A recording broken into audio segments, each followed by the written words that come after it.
Olá, sejam bem-vindos a mais uma aula aqui, mais uma aula com o assunto do Transfer Pricing, do preço de transferência. E a questão de hoje é: o que fazer depois que a gente calculou o preço praticado, depois que a gente calculou o preço parâmetro, que a gente já escolheu um método? O que eu faço? Será que deu ajuste? Será que não deu? O que eu faço com esse ajuste? Eu preciso contabilizar? Eu preciso tributar? Se eu tributo como? O que eu faço? É isso que a gente vai aprender no vídeo de hoje.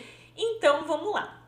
Começando, você já deve ter assistido as outras aulas, você já deve saber que para fazer o cálculo do preço de transferência, você precisa realizar o cálculo do preço praticado, você precisa realizar o cálculo do preço parâmetro, seja se você importou ou exportou para uma empresa vinculada ou para um paraíso fiscal.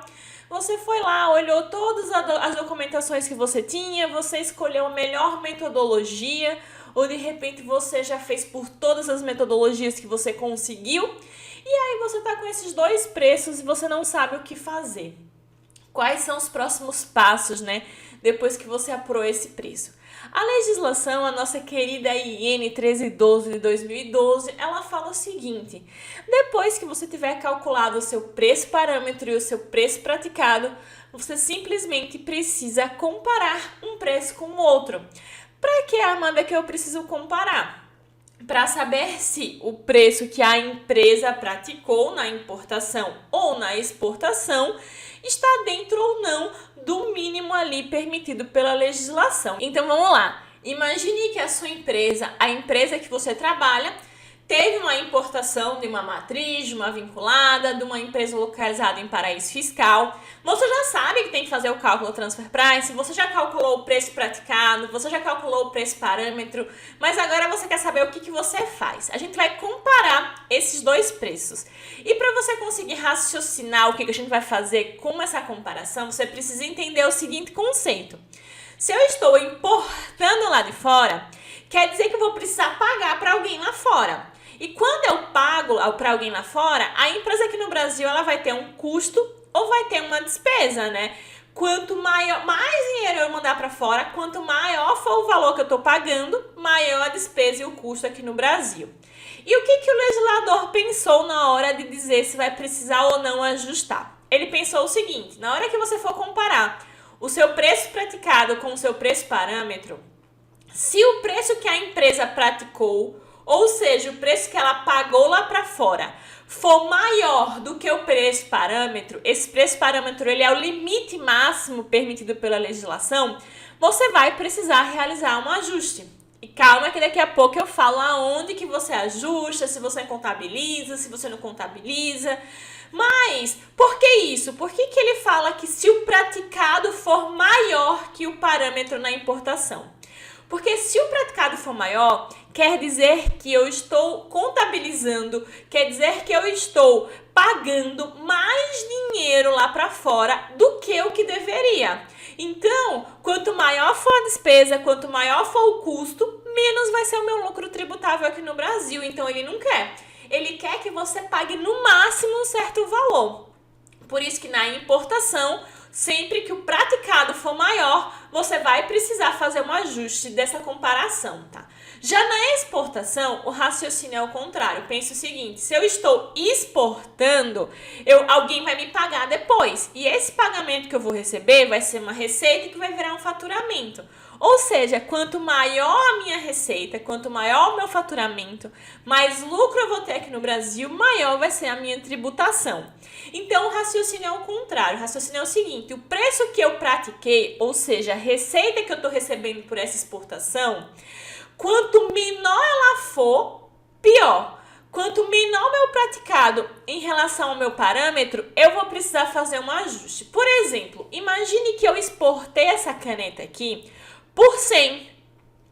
E eu deveria, quando eu fiz lá o cálculo do preço parâmetro, eu deveria ter exportado ela por 200. Qual que é a mensagem que eu estou passando para a Receita, para o Fisco? Que eu estou recebendo metade da receita que eu deveria receber. E ele pensa assim: se eu estou recebendo a metade, eu estou tributando só metade. A outra metade da receita, que é o valor de mercado, que é o meu preço parâmetro, está ficando lá no exterior.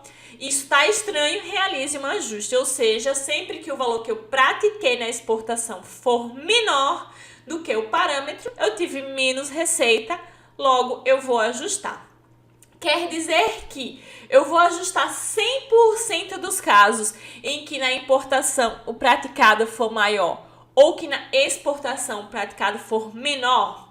Não. O que a fiscalização, o que a legislação ela trouxe para a gente? Ela trouxe uma margenzinha de tolerância, uma gordurinha ali que ela permite que você tenha de diferença antes dela te obrigar a ajustar. Na regra geral, essa tolerância é de 5%. Então, por exemplo, se a minha receita dessa caneta deveria ter sido 200 e eu exportei por 198, esses dois aí de diferença dá menos que 5%. Então, ela fala assim, quer saber? Eu deixo passar, a diferença foi muito pouca. Se essa diferença entre o praticado e o parâmetro for maior que 5%, aí ela fala assim, não tem conversa, ajuste o valor inteiro e não só o que ultrapassou os 5%, tá? Uma outra observação é que quando essa operação de importação ou exportação for commodity, essa gordurinha, essa tolerância não é de 5%, é de apenas 3%.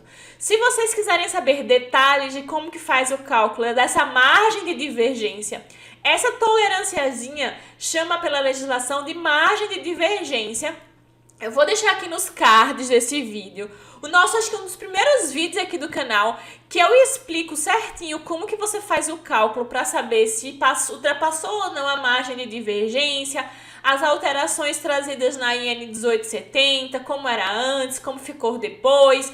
Então você vai ter todos os detalhes, se você tiver interesse vai estar aqui em cima para vocês, tá? Depois que você pensar, raciocinar e ver a margem de divergência, mesmo assim o valor ficou maior, o que você vai fazer? Essa diferençazinha você vai ajustar, você vai adicionar a sua base de cálculo do imposto de renda e da contribuição social no ano em que houve a realização ou baixa daquele item, daquele serviço ou daquele direito, no ano que aconteceu efetivamente, tá? E aí você deve estar me perguntando, Amanda, eu só adiciono, não faço mais nada? Tem algumas alternativas, eu vou explicar aqui para vocês, mas só para deixar registrado, na IN 1312, onde é que fala, né, que eu preciso adicionar na minha base de cálculo do imposto de renda, da contribuição social?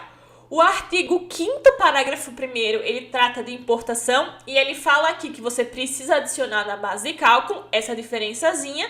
E o artigo 28, que é o artigo para exportação, fala a mesma coisa, que quando essa diferença for maior que os 5%, você precisa ajustar na sua base de cálculo do imposto de renda.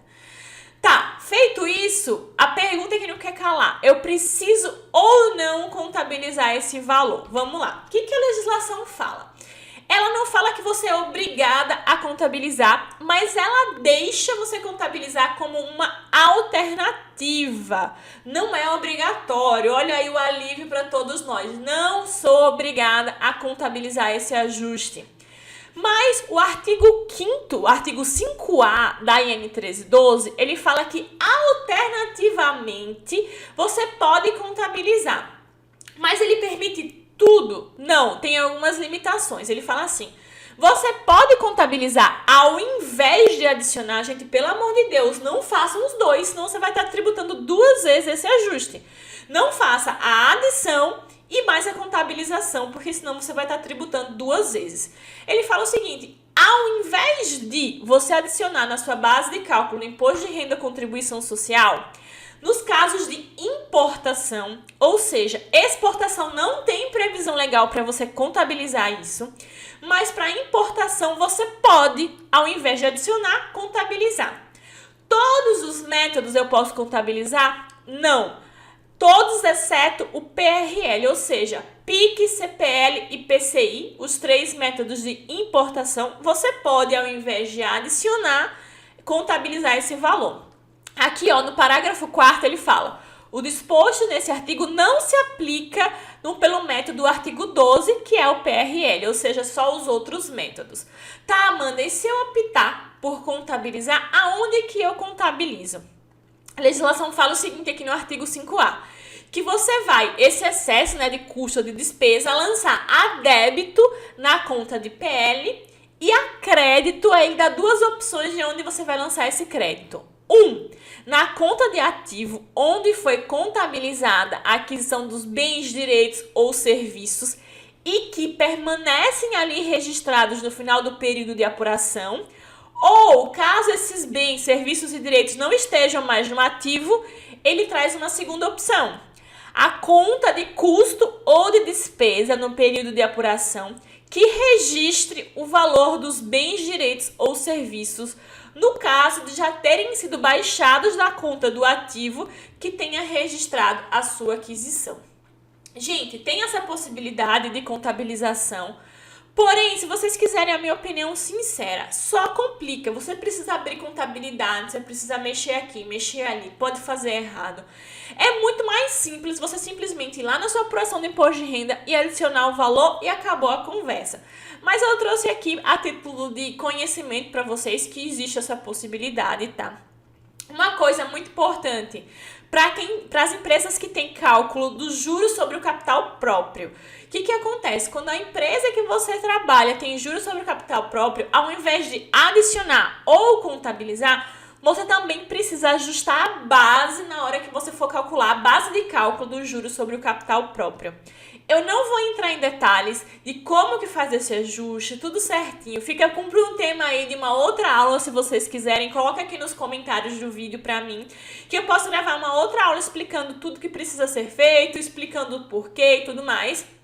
Senão esse vídeo vai ficar gigante. Mas fique aí, acenda essa luzinha na sua cabeça que se tiver, você também precisa ajustar. E por último, e não menos importante, todo o nosso cálculo de transfer price, como que a Receita, como que a fiscalização vê? Através da declaração de todas essas informações na ECF, que é a escrituração contábil fiscal, que nada mais é do que a declaração do imposto de renda das pessoas jurídicas. Logo, se você fez tudo isso e declarar errado na ECF, você pode ser multado, você pode ser fiscalizado. Isso, pessoal, essa declaração na ECF, você precisa fazer tanto se tiver ajuste quanto se não tiver. Quando tem ajuste, você vai declarar em duas partes. Você vai declarar o ajuste na parte que está lá disponível para você mostrar a sua apuração do imposto de renda. E você vai declarar todas as informações do cálculo por item no registro específico para transfer price.